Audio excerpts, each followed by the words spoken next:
सख्या पुतण्यानेच काकाची कुऱ्हाडीने निर्घुण हत्या केल्याची घटना समोर आली आहे. नांदुरा येथून 5 किलोमीटर अंतरावर सोनज हे छोटेसे गाव आहे. येथील रहिवासी गोपाल बोके आणि त्यांचा पुतण्या आरोपी शुभम विठ्ठल बोके हे सख्खे काका पुतणे आहेत.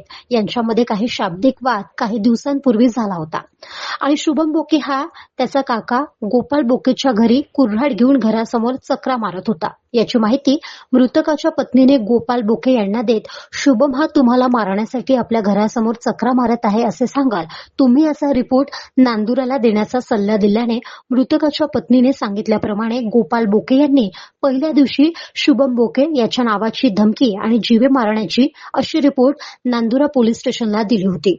परंतु नांदुरा पोलीस स्टेशनचे सोनज बीटच्या कर्मचाऱ्यांनी त्वरित ऍक्शन यावर घेतली नाही.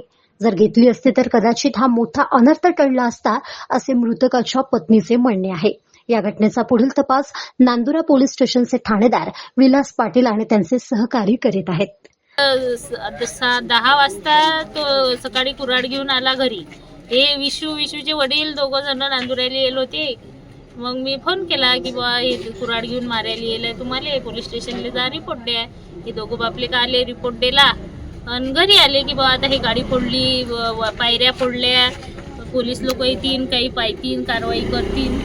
मग आज सकाळी असं वाटलं येतील आता हे काल रिपोर्ट दिला तर आज सकाळी कोणीच आलं नाही. कारवाई घटनास्थळी कोणीच आलं नाही. म्हणजे आपण जे मृत्यू पडले तुमचे पती आहेत की भाऊ आहेत की पती आहेत ते काल इथे रिपोर्ट देऊन गेले होते. रिपोर्ट देऊन गेले तर पोलीस प्रशासनाने कोणती काय कारवाई केली? मग काहीच आलेच नाही ना. घटनास्थळी आलेच नाही. कोणतीच कारवाई केली नाही. आलेच नाही. मग आज काय घडलं? आज सकाळी त्याच वेळेत तो डबल आला मारायले.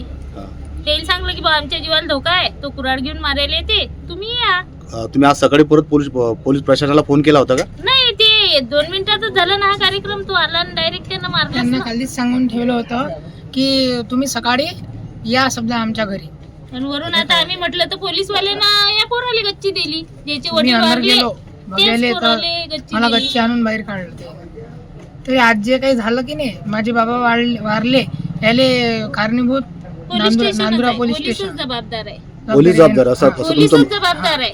नांदुरा येथे तक्रारकर्ते विश्वजित गोपाल बोके राहणार सोनज यांनी तक्रार दिली की त्यांचे जे काका आहे गोपाल मनोहर बोके वय 45 वर्ष सोनज यांचा मृतकाच्या पुतण्याने ज्याचं नाव आरोपी शुभम विठ्ठल बोके वय 30 वर्ष राहणार सोनज याने कुऱ्हाडीने त्यांचं मर्डर केलेलं आहे.